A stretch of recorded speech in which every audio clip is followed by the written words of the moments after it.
Hello, everyone. This is Kathleen Francis, and welcome to the Kathleen Francis Show. So I'm very excited today to have a couple of wonderful guests with me.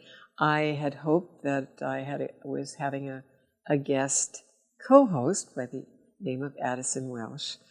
I had interrupted his business transactions in Europe where he was going to be meeting, but agreed for a moment to be able to be on the air with us. However, I got informed that he was on a plane from Germany to yet another location. He is someone that I felt would be very good on this particular podcast because our show is designed to bring information and entertain as best as we can, to be as human as we can, because we are coming from Sedona, Arizona, and recording at the Humankind Center. And we have a number of wonderful opportunities if you're part of the community that wants to learn more about what it is to be a better human. I suggest you go to humankind.center and join this wonderful conglomeration of people all around the world and be a member at Humankind. John Strayer has created quite a hub for people of like mind to be able to learn more about what it means to be an effective human being in this turbulent time and find a way to navigate the troubled waters, muddy waters. It's a bit of a challenge today to be able to figure out what to do.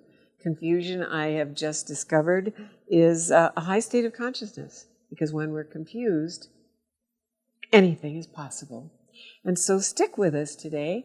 We're going to have two wonderful guests, and today's theme and topic is focusing around finance, something that I am not an expert in at all. Give me something creative, I'm your girl. But when it comes to that kind of third dimensional aspect of I've never balanced a checkbook. I'm really carrying a lot of bad habits in my financial already. Linda's giggling because she knows. She's already had a couple of sessions with me. And so please allow me to introduce my guests. To the right, Leighton McWilliams from Axiom Bullion. He is very well educated in the area of precious metals, crypto, and business. Say hello to our audience, please. Hello, everyone. Thanks for having me. Oh, my pleasure. He drove up from Scottsdale, and I'm very honored to have you on board. And our wonderful Linda Kadukoy. Yes. I wanted to say it right. She said it has lots of different, but Linda was actually born in Japan, and she has such a wonderful way of addressing the issue of finance from a perspective that I had no idea she was going to present in the sessions that I had with her. I will say she is highly educated and has devoted time and a lot of money to become who she is, to be able to offer what she now transports into our consciousness as a really effective way to be better in the world of finance. Did I say that right? Yes. Well, thank you so much for a fabulous introduction, Kathleen. Such a pleasure to be here with you. Oh, And well, Leighton. yes. Well, Linda, tell us, our audience, a little bit about what you do and how you approach the things that we are talking about today. Well, I am always miffed when people ask me what I do because I approach it in all different ways. But right now, my current focus is really about financial literacy and education, especially with young children and women.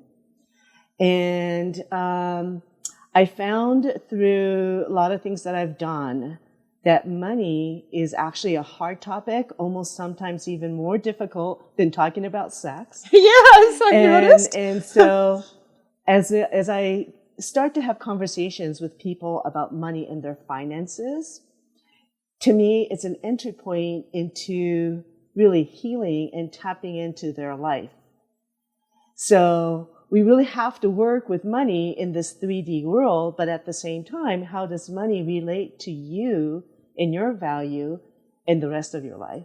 Yes. And I met Linda because we are part of We of Sedona, Women Entrepreneurs of Sedona. And she gave a wonderful presentation at one of our meetings. She's very entertaining. I want her in my acting class too, but she doesn't probably need it. She did a fabulous job, and she really gave us, you did. And you know, what's, I think, valuable to everyone, certainly to our audience, is to give relating stories about your own life, which you did throughout your conversation, and give us the human part of what it means to be in this third dimension and dealing with so much. I mean, human beings, there's so much for us to deal with. We almost need a team for each one of us to function effectively in our lives. Leighton, would you give us a little background for our audience about your background in the world of finance? Sure. So for the last 8.5 years, I've been working in the physical precious metals business. So I help my clients buy and sell, trade physical gold and silver, more within the investment mindset. And so I've been fortunate to be pretty active in that industry for almost a decade now. But I really appreciate what Linda's saying. And a lot of that I agree with completely, and it resonates with people. Is like you, I focus on education first with my clients. I want to be completely transparent, make sure they understand what they're investing in, what products, for what reasons, and strategies around that. But I've seen the same thing that you described, is like if you give people a true, well-rounded education on finances, it's almost like a weight is lifted from their shoulders. It's a moment of clarity for them. And also, like you were saying, is, people in general are facing a very turbulent type of era that we're living in right now. And especially when it comes to finances, there's so much convolution and confusion within the financial world. So if you give them, especially gold and silver, if you give them a piece of truth and explain to them, hey, even though things are not good right now, or the outlook is not the best, there are things we can do now and things we can get involved in to set ourselves up for prosperity going forward. So it's very empowering. It goes a lot further than just the money, like you were explaining.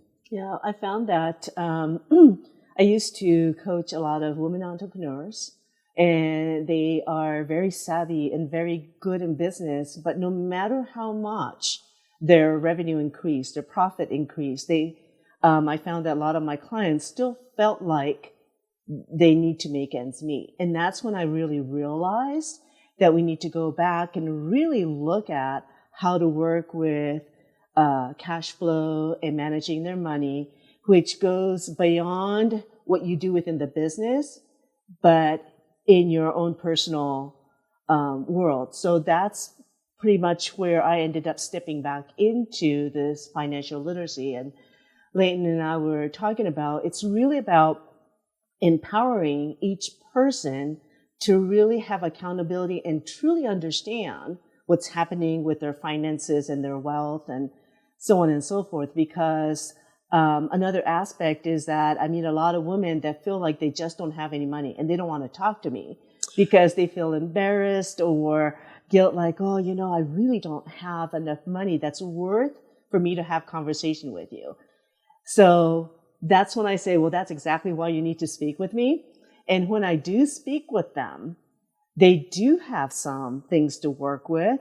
It's just that they really don't know what they're doing. So oftentimes they'll throw their money over whatever that they have to like a financial advisor, and they'll invest for them, and they have no idea what's happening with their money. So that's one of the things I do is go and really help them walk through their statements so they can see clearly what's happening, so that they can make an empowered decision in working with the financial professionals that they're engaging with. Yes. Because at the end of the day, it's still your wealth. And I've also made the mistake of putting all my trust into someone. So when I let go of tracking my finances, that's when I lost a lot of money, if you will, in some investments and stuff.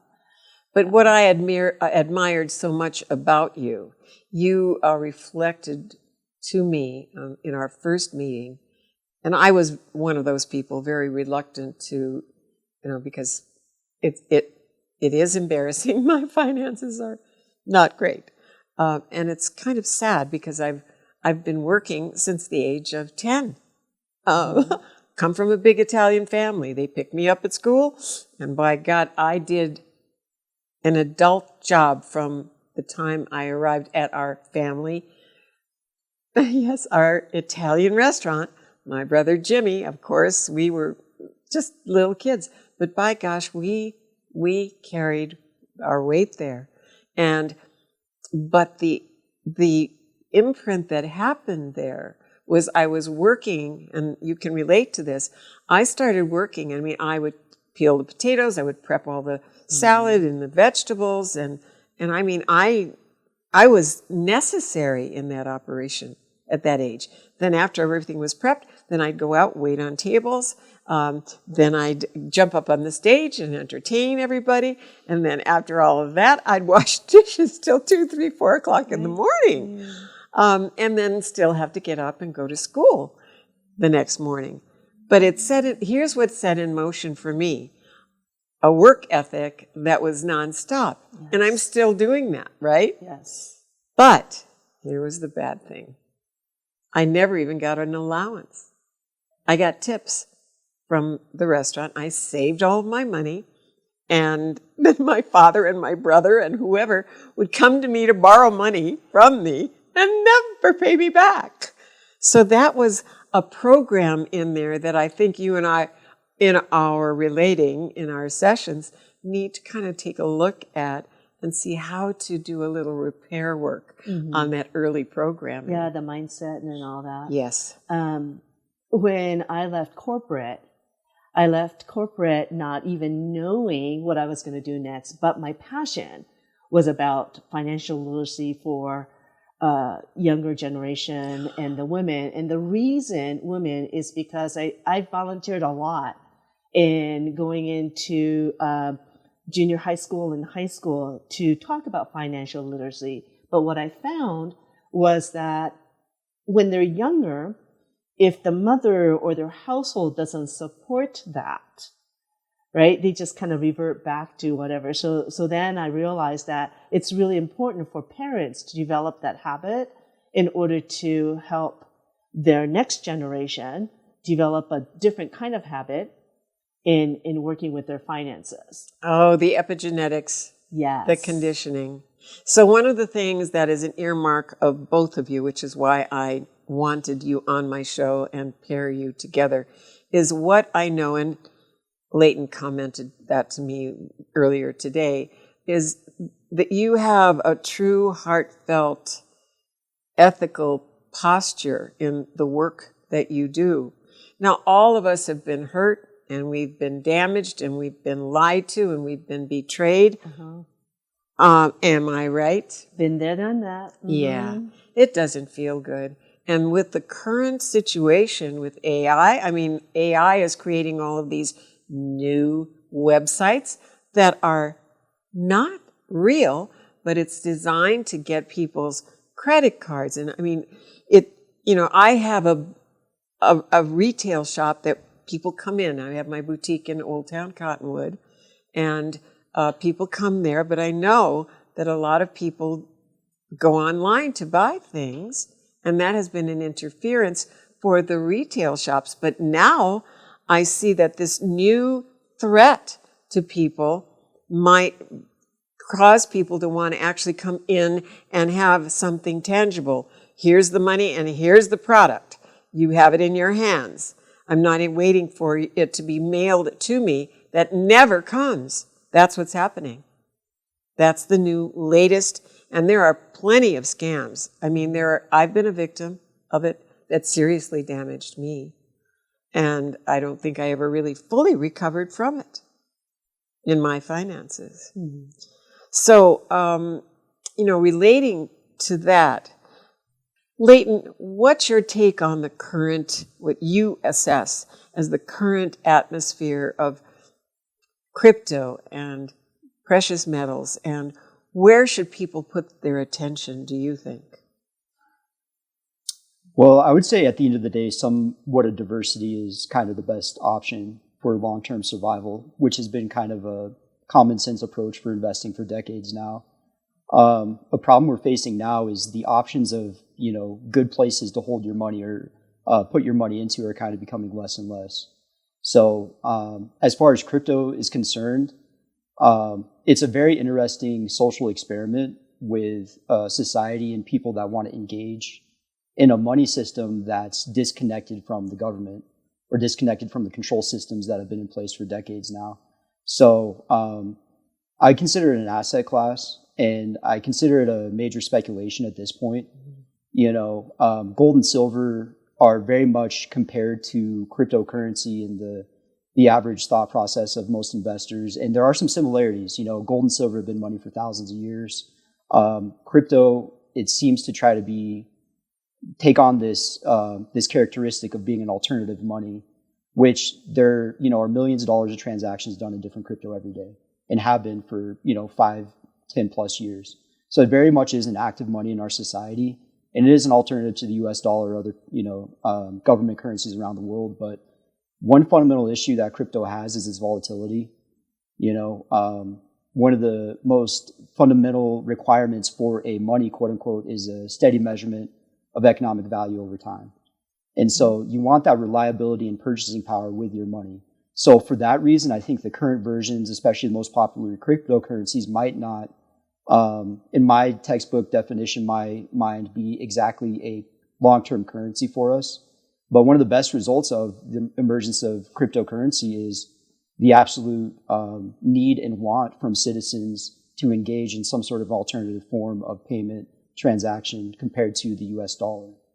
And that's really why I got into gold and silver almost a decade ago, because in my early 20s, I went on this kind of tirade of doing a lot of different research, trying to take in as much information I can and really put together a worldview of how I thought things were really, working out. And I did a deep dive into the economy, what money is, how money works. And I realized back then that gold and silver, physical gold and silver, have been the base of all economic, activity throughout the world, throughout history. And so I do think cryptocurrency is definitely important in the blockchain technology going forward, definitely is a game changer. And there's a lot of different ways in society we can implement that. But when it comes to actually fixing the monetary crisis we're in now, it's my opinion that gold and silver have a lot better chance and a lot long-standing history of doing that, in different societies throughout time. So it's not Bitcoin versus gold, it's Bitcoin and gold. Gold is your ultimate safe haven, storage of wealth, preservation of wealth. Cryptocurrency, Bitcoin, is more of a speculation to where you risk money to possibly get a return. Probably where my opinion varies from most other analysts is I don't really believe cryptocurrency is that great of a storage of wealth. So that's probably the best thing I can communicate to the audience is if you're getting into crypto to try to save your money, I would look for more solid options for that. Get into crypto to, risk some money to possibly get a return. And now, I had asked Addison Welch to come on board today because he spends a lot of time in China. He has homes in various places, and one is China.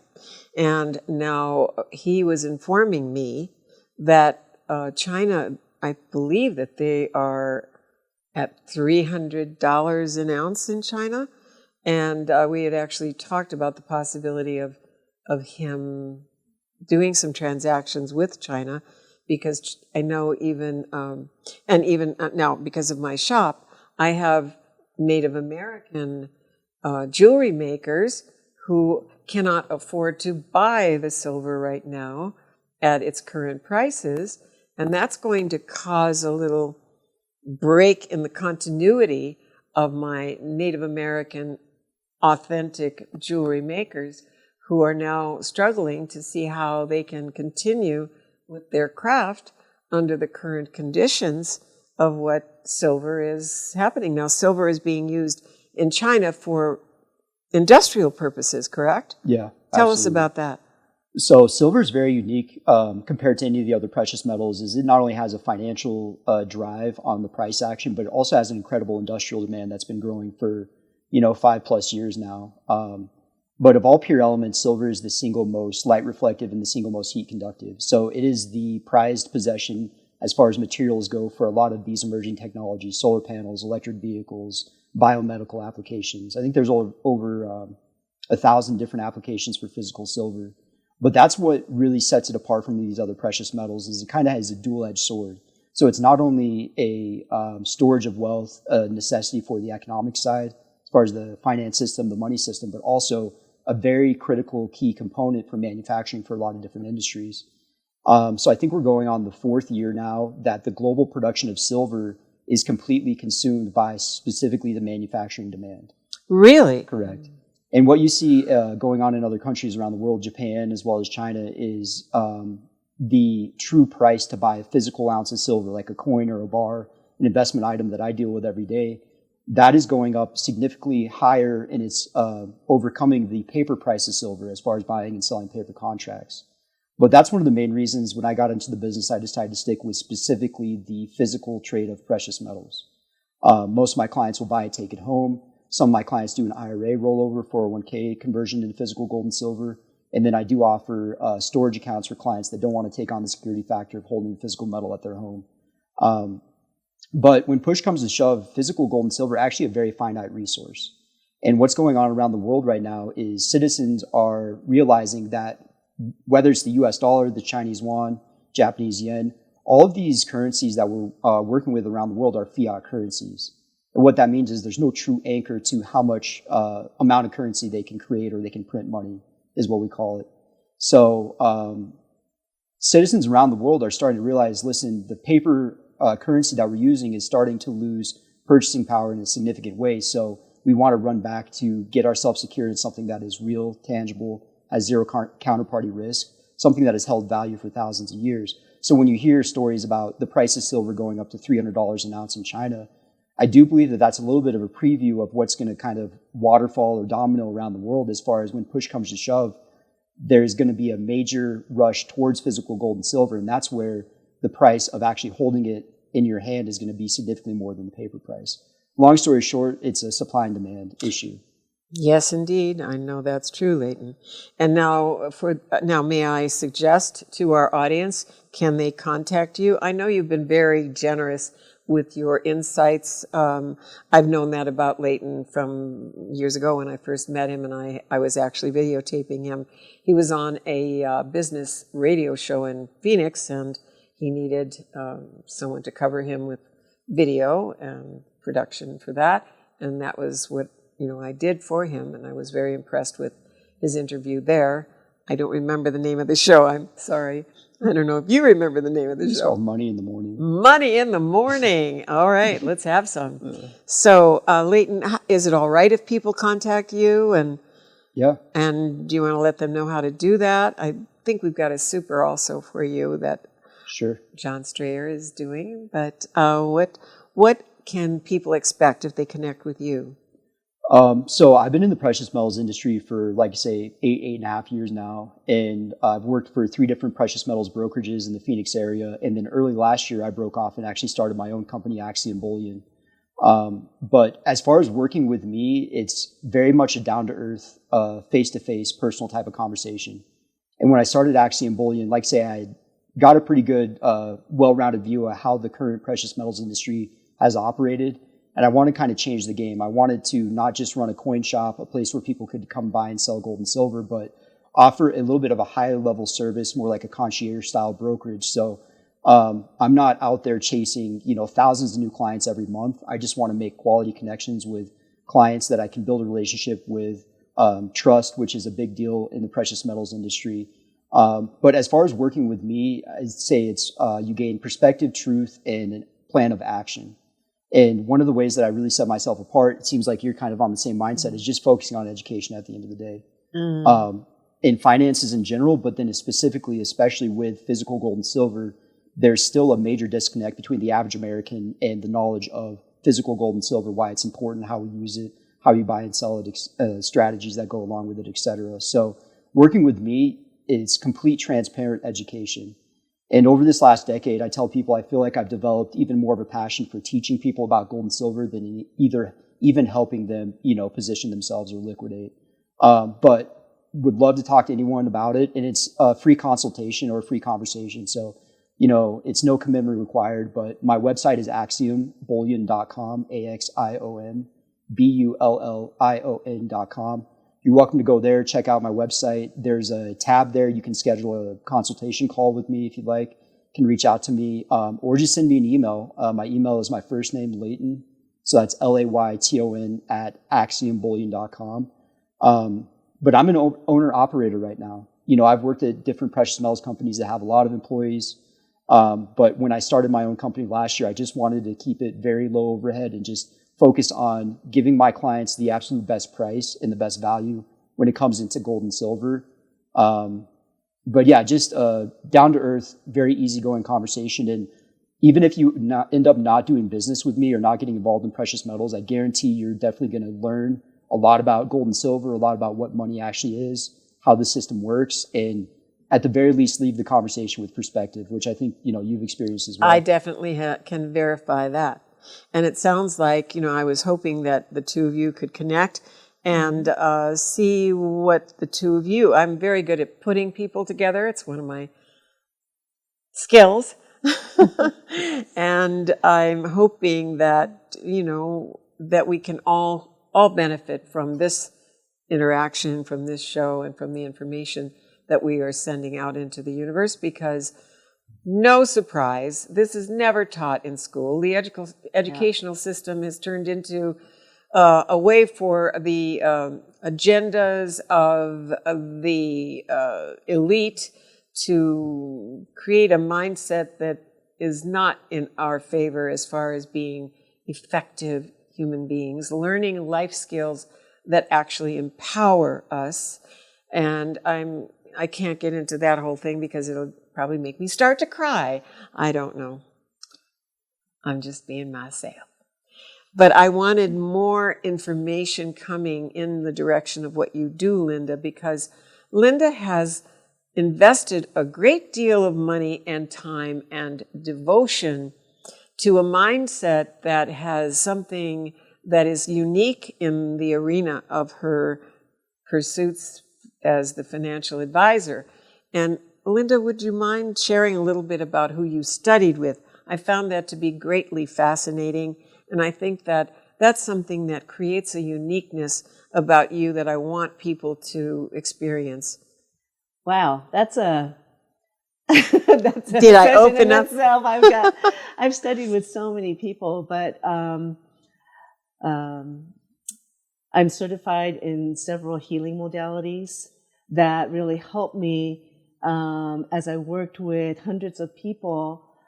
That bottom line, when it comes to things that people want different in their life, it's usually finances, relationship, and finances, relationship, and health. Those three things. And just to kind of cut the chase, what I saw in all the sessions that I've done is that ultimately, no matter how it was showing up in your life, whether it was in your health, whether it's in your finances or in your relationship, the core root cause of whatever that is comes to the same thing. It's just the journey that you're going through and how you're experiencing to become aware of what you need to kind of help shift in the perspectives. So again, I'm certified in 2 healing modalities. I've studied with this teacher who is no longer on this earth, have done a life intensive that really helped us really look at the energy of what's happening around people. How you do anything is how you do everything, right? One of my favorites. And a lot of times, our focus is on the things that we could actually touch, see, feel, and hear. What was the other one? I can't remember. But there are 5. Oh, and taste, right? Taste. The physical senses, but there is so much more beyond those physical senses. And how we interact with money has a lot to do with what's happening beyond that as well. So I tend to have a tendency as I start to speak about the money with whoever that I'm working with, kind of get a little bit of insight into what may be happening beyond the actual interaction in terms of whether you're balancing your checkbook or, how you're spending your money. So those are your fundamentals, yet there's an energy behind it that drives how you have interacted and where you are with the money. Now, on the 3D side, I'm a licensed insurance agent. I work with insurance-based financial products, which I call is a safe product, because unlike the stock market or anything else, whatever product that I work with one thing I can guarantee is that you will never lose money beyond the principal that you invest. And if there's a growth that follows the stock market and the interest gets deposited into your account, that's also locked in. It's kind of like a ratchet wrench is what we talk about. You start with a principal, and then if there is growth that follows the stock market, it goes click and it locks in. Whereas when you are invested in the stock market, there is risk. No matter how much you gain, you haven't really realized that money until you've actually taken it out. Right? Every stock that I've ever done, I've lost. If the stock Every market single goes one. down, right?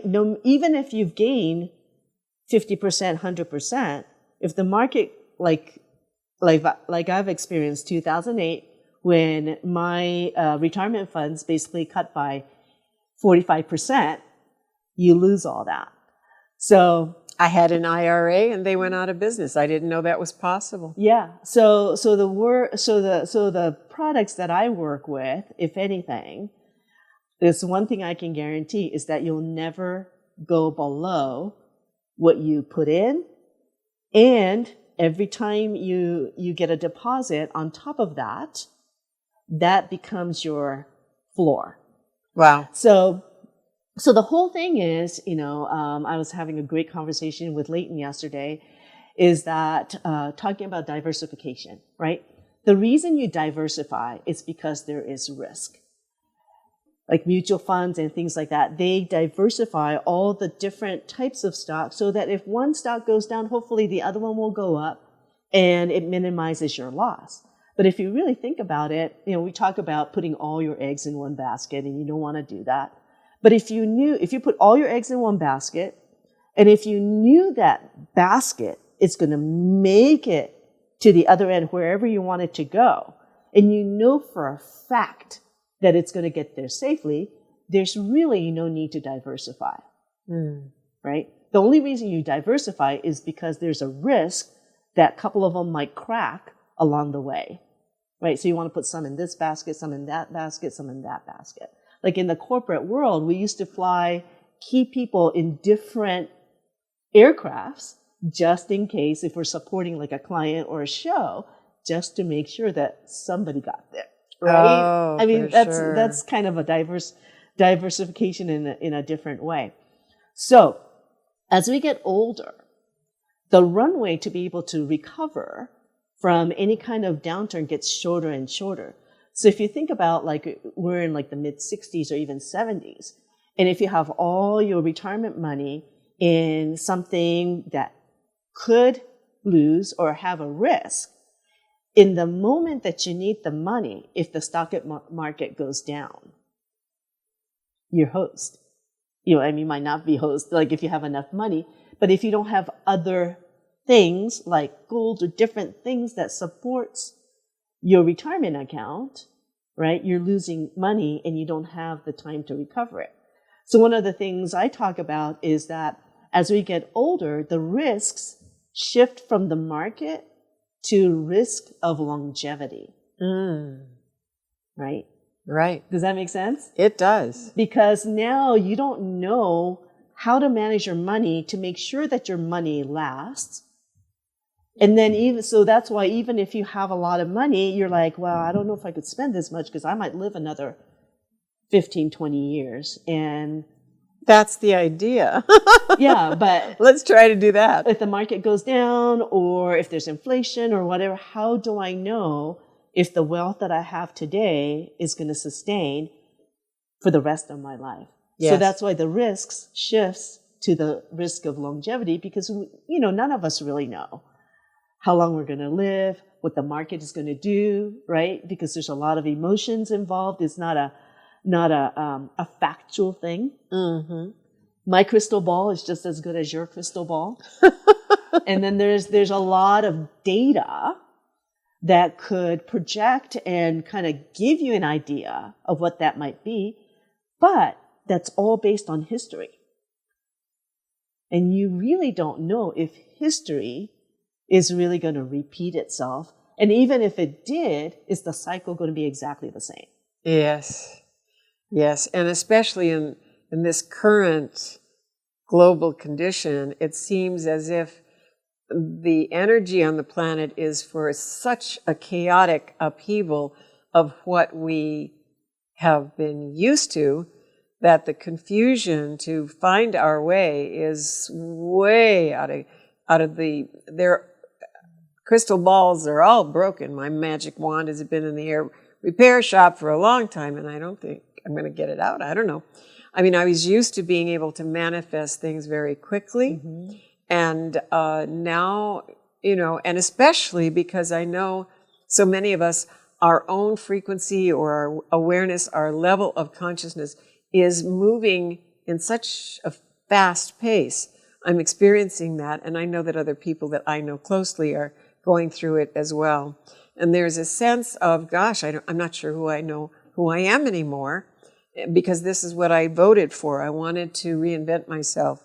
I wanted to level up, as they say. And what comes to us are the synchronicities. And I hope that this information we're delivering today is something that synchronistically, is that the right word, is coming to you, because it's like when the student is ready, the teacher appears. I think that's something like that. I remember. And Linda, I really would like for people to know, how can they reach you? Are you available to a larger audience, a larger... Sure. Yeah. I mean, we have my company. One of the things that I've always done is that I don't align with any company unless I could feel the heart all the way through to the founder and the CEO. Ah. That's an important piece for me. And I have aligned with a company called Five Rings Financial. And what is it called? Five Rings Financial. But we're all independent agent. That's where I hang my shingle. It's kind of like, if you're a realtor, you might be part of Century 21. I see. Right? But you're an independent realtor. Oh. So I'm an independent agent in that sense, where I could offer products through them. But Five Rings? Is that Five Rings Financial? Oh, that's interesting. And like ring or rings? like rings, like the Olympic rings. I gotcha. Yeah. So that is on the 3D world, the company that I work through, where I can offer products. However, I like to work with individuals, just like Leighton said, like the people who are really interested in setting up their financial future. So my email is befinanciallyset@gmail.com. befinanciallyset@gmail.com. Okay. Yes, and I will have a website. Right now it's under construction, but it's coming like real soon, which will be befinanciallyset.com. So that's one way that you can reach me. You can always, reach Kathleen and ask her for my personal phone number, and I'd be happy to set up a session. And like Leighton, I don't charge any fee, at least to kind of explore and see what's there. There's no strings attached, no judgment, and just to kind of see if I could help. And let's see what else. Like one of the products, especially going towards retirement, what my clients really enjoy is having products that are what we call income for life. So once we put in a portion of a retirement, we look at how much it can provide, and even when that principal gets exhausted, they're guaranteed to receive that amount for the rest of your life. So it's like setting up your own pension, Social Oh. Security, kind of thing. Well, I never knew anything like that even existed. And these are some of the tools that the wealthy have been using for a long time. One of the companies, a few of the companies that I work with has been around for over 100 years. Wow. And that's part of the reason I do the financial education, because there are so many things that we don't know, that I didn't know. I wish I knew about this before 2008. I've been in so much better shape, even saving for my daughter's 529. I've got tools that are so much better than 529, which is a lot more flexible, because these days, it's not about just going to accredited college, right? You might want to become a YouTuber. There's all kinds of things that kids might go into that are entrepreneur, that may not necessarily need a college education, Yes. where the 529, you might not be able to apply. So how do we save for your kids in a way that they have more flexibility, they have Less better debt. growth, and guarantee that you're not going to lose money in Yeah. the market? Well, I think that, it's become pretty evident that the whole system of education for moving into a college education, and then they graduate and there are no jobs for them. And what they have is enormous debt that lasts for years. Or they decide that's not what they wanted. Yes. Right? I never thought I'd be doing this. My education is in engineering software background. I worked for, corporation for many, many, many years. And that in itself, gave me a lot of wealth of knowledge and things like that. But, I never expected to be who I am today. Mm-hmm. And a lot of Doing what I'm people doing. are basically avoiding the corporate scene. They don't want, both of you are entrepreneurs in your own right. Mm-hmm. And you're offering information to those people that are looking for a better way to function, to have a foundation of their own personal well-being so that they can thrive and feel safe. Because today's world is a little scary, especially if we're not well informed. And if people have a job or have a boutique, like I have a boutique, and I do a lot of diversification, all in the arena of creativity. But there's no way that I would even begin to know how you guys have, put your attention and your focus on learning things in an arena that's critically important to all of us. And I certainly don't have I'm overwhelmed with so much to do just to handle what I have in my own life. For me to even crack open a door where I'm going to go down the rabbit hole of understanding about finances, no, that's just not something that I can even begin. So I have to be in relationship with people that I can trust, that I know that their ethics and their standards of the way that they function will give me the support that I need without me having to second guess what your capabilities are, so that I can feel like, okay, I'm safe here, because I certainly have not been safe in a lot of other instances, and it definitely damaged me. Yeah, and I think Leighton and I we both come from the standpoint of really educating you, so you are clear with the choices that you're going to make. I'm not going to tell you like which product. I might say, hey, this product does this and this, and this is exactly how it works. Do you have any questions? Right? Like, yes. It's still each one of us' responsibility to know exactly what we have and the choices that we're making. Mm-hmm. Yes. But now I'm going to focus now a little bit in the underpinnings of our consciousness, which is what just was a surprise to me when I first engaged with you and said, okay, I'll make an appointment with you, thinking it would be something quite different. Yes! Leighton is laughing too. I think you two should connect and have sessions with each other, respectively. Oh, absolutely, we will. Uh-huh. You're going to have quite a surprise with her. And I think that you're going to find some interesting aspects about your own consciousness, because Leighton, I always noticed his brilliance in what he does. And he has a wonderfully articulate way of interacting always. I did a whole show with just him a couple of times. But Linda, how do we approach that part of us in our consciousness where we can win in the areas that are important for us to feel secure in the matter of our lives?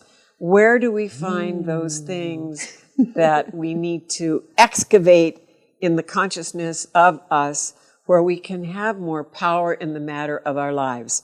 And that's something that I know for sure is one of the aspects of being with you that is part of the gifts that you bring.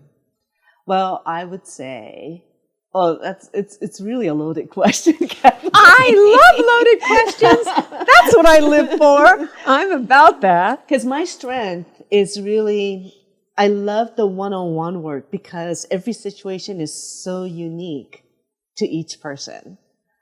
And some of the gifts I have is to be able to like really tune in and feel in to what that person is holding, regardless of whether that person is aware of it or not. Yes. And the main part of it, and then I know you experienced some of this when we got together, is to really get out of our mind where judgment and ego wants to keep you where you're at. Yeah. So my key is I help the person really use the breath to become really aware of whether they are functioning from their head space or from a place where their entire body is connected truly from your heart place, which is the truth. So that's one of the first things I did. And when I used to do executive coaching, I only coach regardless of how big the company is at the top level. Yes. And if I coach at any level below that, the people above that have to be in fully alignment, because what I found was they bring me in, I coach the middle level management or whatever, but if the top people above that is not aligned, they can shut down the person that's worked with me that are now more aware, have a different perspective. So either they'll shut them down, go back to where it was, or that person will actually leave the company because they become frustrated that, wow, they don't see this stuff kind of thing, right? Yes. So I'd go into these companies, and a lot of times they're men, and they are functioning pretty much from their headspace. So one of the things is, in order for them to be able to hear some of the feedback that I have, they have to get back into the body. I love the Einstein's quote about you cannot change things from the place where you create it. And most of the time you're creating it from the headspace. So in order to go beyond that, to change things, you have to go outside of the headspace into the body. So then I share the breath work. I get them into the body. I can feel when they actually connect into their bodies. I could help them guide so they can feel what it feels like to actually be fully connected. And a lot of times I get resistance because what the hell does executive coaching and leadership and generating more income has to do with how you breathe? So then I just have to say, well, they somebody else or you hired me as a coach. So are you going to follow my instructions or not? Yes. Yes. So then at the end of the day, after I work with them for about 6 months, they often say, okay, now I get it. And they're in a complete different, they start to lead from a complete different places. Yes. And that's where their team, their organization starts to follow in a much more easier way. Did you ever watch the series Billions? Yes. Okay. So you kind been of a while, are, but- yeah, what was her name? I can't remember the character's name, but she was the one that really managed everybody's consciousness. And when there were problems, they went to her, like the mom, and you are kind of the nurturing force in these situations. And as you were speaking, it brought to mind my wonderful former husband, who's no longer on the earth, we in a way did this. When I met him, he had just sold his company and had just divorced, and I mean, his whole life was kind of in an upheaval. And I remember I met him. I'm always this change agent in most people's lives. Sure. Of course. And that's what I hope I'm doing here today, okay? So you guys better pay attention. Bottom line was, I met him. That was another cute little story, but I met him and we connected. And what we did was we bought back the company that he had just sold. And anyway, bottom line is, and I talked him into doing a workshop that I was very involved with. I was extremely involved, immersed in the personal development arena with Summit Workshops, Actors Institute. I was either in a seminar, assisting in a seminar, or I was a seminar leader myself in those things. And he was, I as soon as I met him, I said, you've got to do this weekend workshop. I said, if you don't like it, I will give you the money back, whatever you. Well, he got very much into it. He was a very powerful man, a wonderful businessman, and very deeply spiritual, which is rare. To find a really good businessman and someone with a spiritual nature is all too seldom, unfortunately. Well, what we did once he got into it, he got as hooked as I was.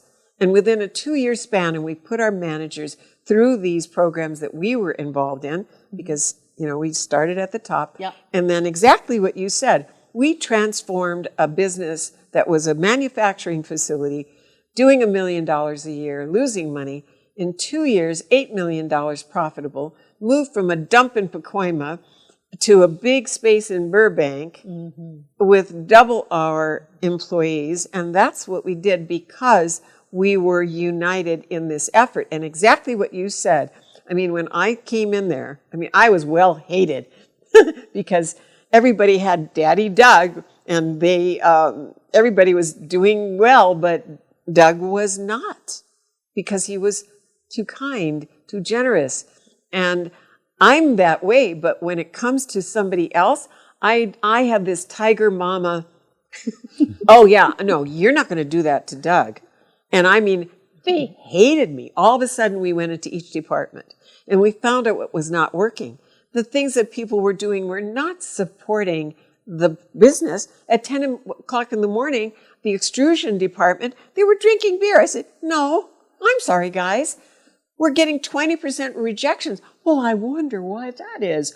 Maybe because you're all drunk. I don't know, right? Yeah. So they hated me, and exactly what you said happened. Yep. We go and clean house. Well, there were 2 brothers. One of them took the information and thrived with it. The other one absolutely resisted and quit. And he died of a heart attack a couple of years later. Well, his brother Jim, what happened there was we supported him to actually start his own side business in the industry. So, we had a facility with 50 employees. On Wednesdays, we had meditations. Who does that? Doug and I did. Yeah, Mm-hmm. So I think that there can be a revolution in the corporate arena. Oh, absolutely. One of the things that I always carried in my heart when I stepped into coaching was fundamentally, I wanted to help shift how business flows. Yes. Right. And that's part of why I started working with women entrepreneurs. And the reason I resonate more with women is because I can, as a woman, I could feel their body and inside.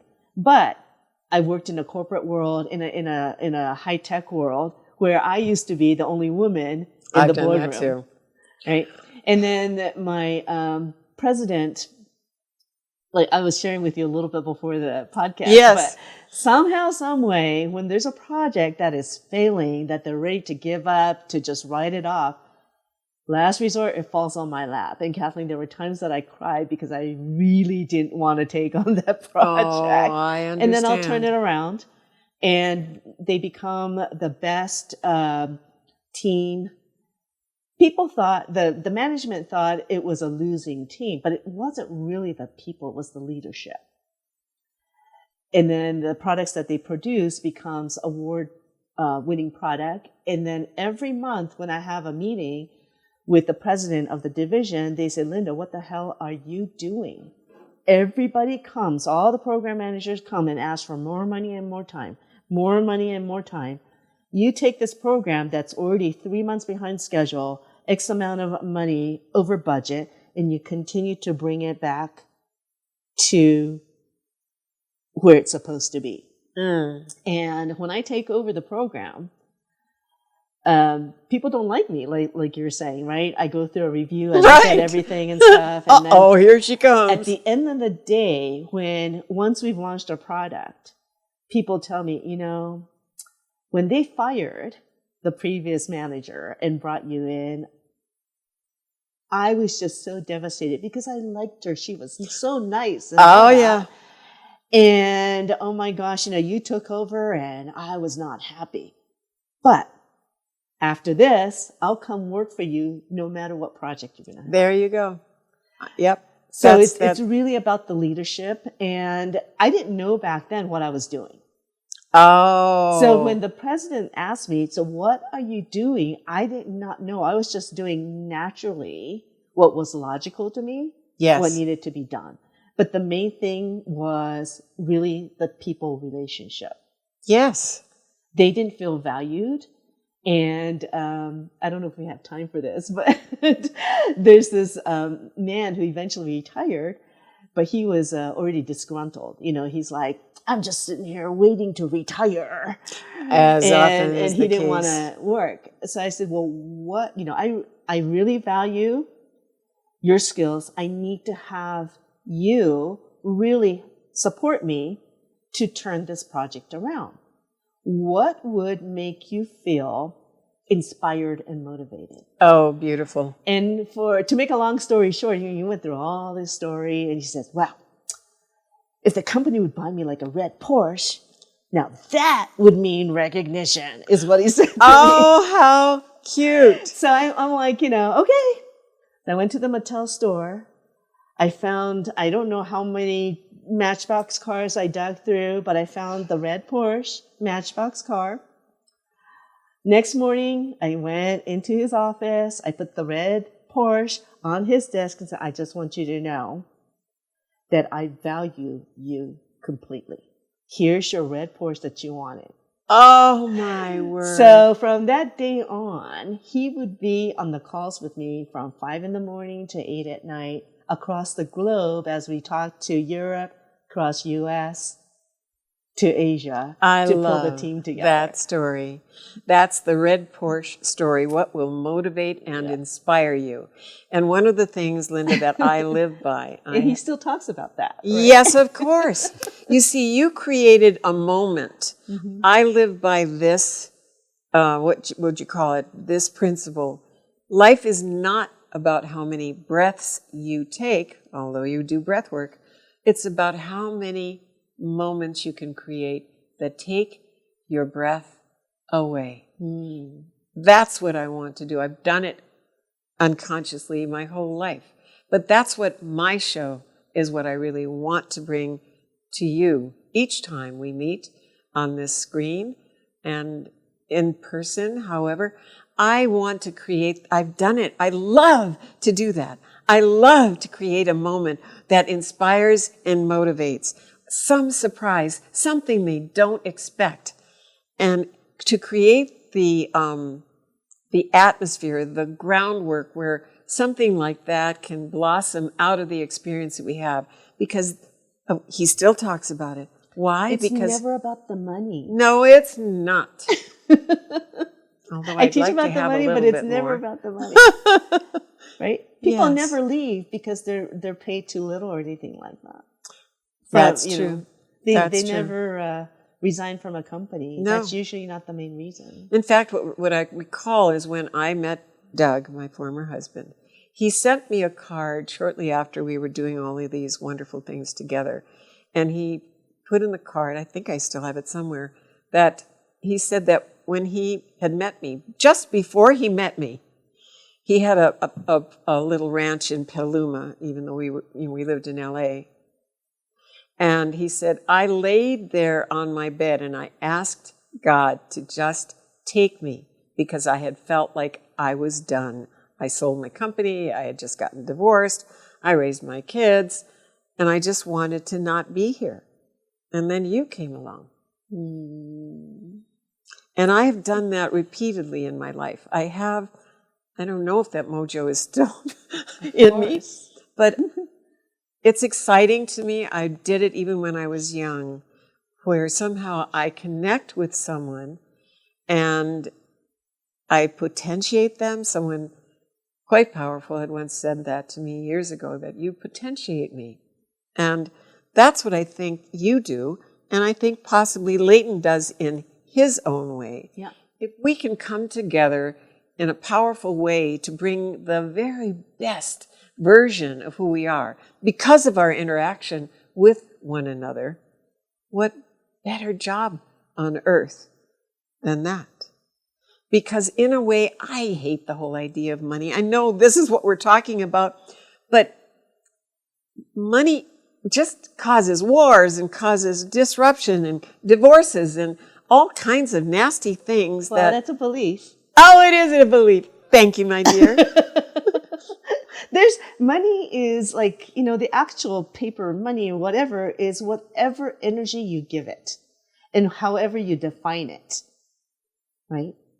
But that's why, we have to work with it in terms of the numbers of the money in the 3D world, but it's really the energy behind it that sustains how that money works for you in your life. It is energy. Yes. And so you do go into, now, Leighton, how does that impact you? Have you gotten into those parts of yourself and dealing with you've had partnerships and you've worked with other people in different companies.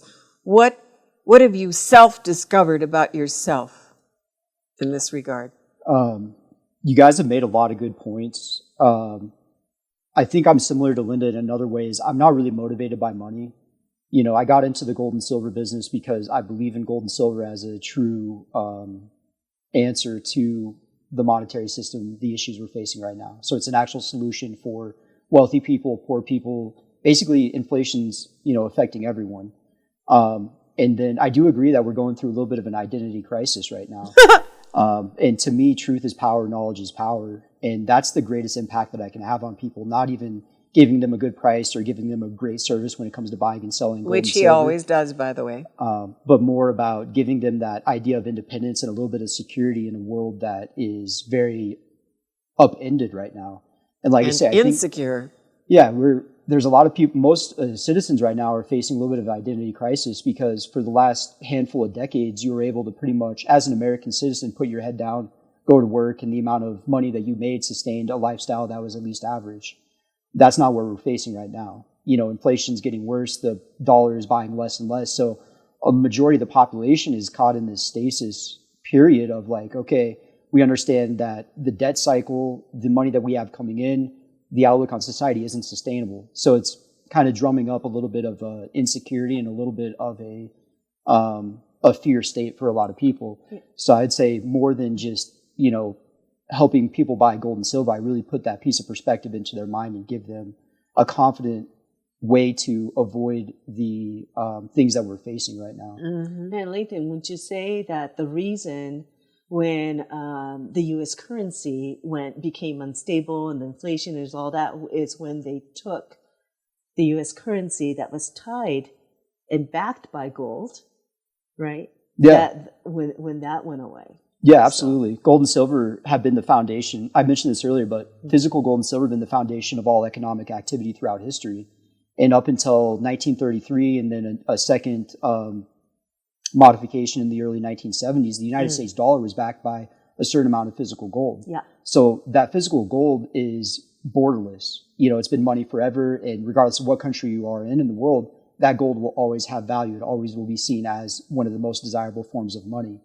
And so within the United States economy, we had an anchor on the amount of money we could print, restricted by the amount of physical gold we had. Yes. Once we disconnected from that, we became a true fiat currency, and we have printed trillions and trillions and trillions of dollars. So these last 50 years, we've been experimenting with a little bit of a fiat monetary mindset. So the inflation that's got bad, these past couple years really is a result of the decisions that were made back then. That we had no say in the matter and affected all of us dramatically. Yeah, they don't ask the American citizens, or they don't take a vote every year of, hey, how much money should the Fed print this year? So these irresponsible fiscal policies that are really catching up to us right now are, in my opinion, really the crux of the situation, is how we got into the position we are with our economy, with inflation. And so that's the biggest thing. If I put a piece of gold or silver in a client's hand for the first time, they can actually feel the energy resonating off of that gold and silver, and it represents such a fundamental truth for humanity. It's like, wait a second, there's something going on with this. And that gives them such a confident outlook. For a lot of clients, I've been a little bit of a middleman between the current established narrative and the truth that's actually what's going on in the world. So a lot of people use gold and silver as that transition thing to start to look into, what else we're facing as citizens. So at the end of the day, it comes down to, truth is power. And even though what we're facing on a daily basis and then on a large perspective might feel overwhelming, there are still things that we can do that have lasted, throughout history that we can protect ourselves with. So that's the greatest thing that I offer clients, is education and peace of mind. And then, a solid strategy of, knowing what to do and when to do it. Wow. You're both so wonderfully articulate, and I can't thank you enough for coming to be on the Kathleen Francis Show. Thank you for having us. Yes. And I think that to kind of wrap this up, I also want people to know my website, KFrancis, KFrancis.com, is a place where you can take a look at my very illustrious, I don't know, it's a very, I've done so many things in my lifetime, and I've experienced a lot of disappointments. One that was devastating was before I arrived to Sedona, I was in LA for many years. I was one of the vice presidents of Hemdale Pictures, who did Terminator 1, Hoosiers, Salvador, Last Emperor, Platoon, these wonderful independent films that John Daly headed up. It was a brilliant man. And both Doug, my former husband, and John Daly, through the system of the corporate agendas, their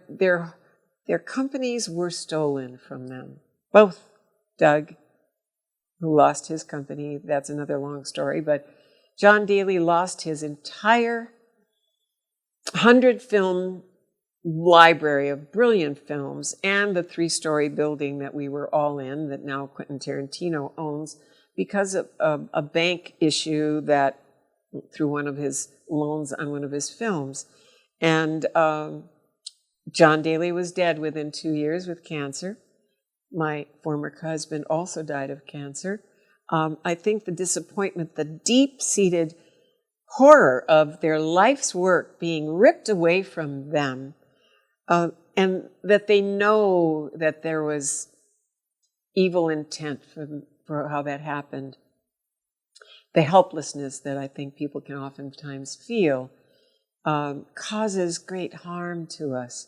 And so I am beckoning out to all of you. Please do continue to watch my show. And also, I'm involved with one of the podcasts here at humankind.com. And watch me also on that podcast where we delve into some other issues more in the spiritual vernacular, because I am a multifaceted human myself. I've done a lot in my life. I've been an entrepreneur to the max, involved with high-end companies in Los Angeles for many years. I'm a creative force in all different, and I too, if I'm involved in something without any effort, I'm always winning awards. I still, I think, have an Academy Award somewhere in there for me. But, this is just something that is a natural inclination of mine. But please do reach us through, and I thank my wonderful web designer, Ray Fields, who has been brilliant and effective in her efforts to make sure that I am visible online in my .com. And I think that, do you guys have any closing comments, for instance, to give to our listeners? Go ahead. I don't really have much. There's just like so much more. We just I kind of know. like Touched scratched on it. I know. We're all multidimensional. So, we talked about the 3D money aspect, but there's just so many different aspects behind it. So, but thank you so much for, having me on this podcast. My pleasure. With Leighton. Yes, and his direct, any last things you want to share? No, it was a really fun conversation. I think your listeners will get some good perspective. I would just, leave with words of encouragement of don't get overwhelmed. My perspective of where the economy's heading, what we're facing probably isn't the most prosperous time. But like I mentioned earlier, there are solutions, there are smart things we can do now to try to set ourselves up better for this economic transition. So just words of encouragement of do not get overwhelmed. Do not live in fear, and just try to do the research and make the smart decisions now. Get ahead of the ball before we go through this transition we're facing. Yes. And according to some, these difficult times have a happy ending at the end of all of this chaos that we're facing. But at least today I'm offering all of you an opportunity to connect with two people that I can certainly show you are of good mind and good heart. And they're making their expertise known and available to you. So reach out to all three of us, and by all means, make sure that you become a member at humankind.center, at humankind.com, and find out what we're doing here at this wonderful hub for like-minded people where we can empower ourselves and to become the best version of the human beings that we choose to be. And when we are empowered by other like-minded people, we grow in such ways that we didn't have any idea that we might be able to do. John Strayer, I thank you so much for creating this wonderful Humankind Center that has an outreach that is global. This is just the beginning, and they're going to be doing so much more here.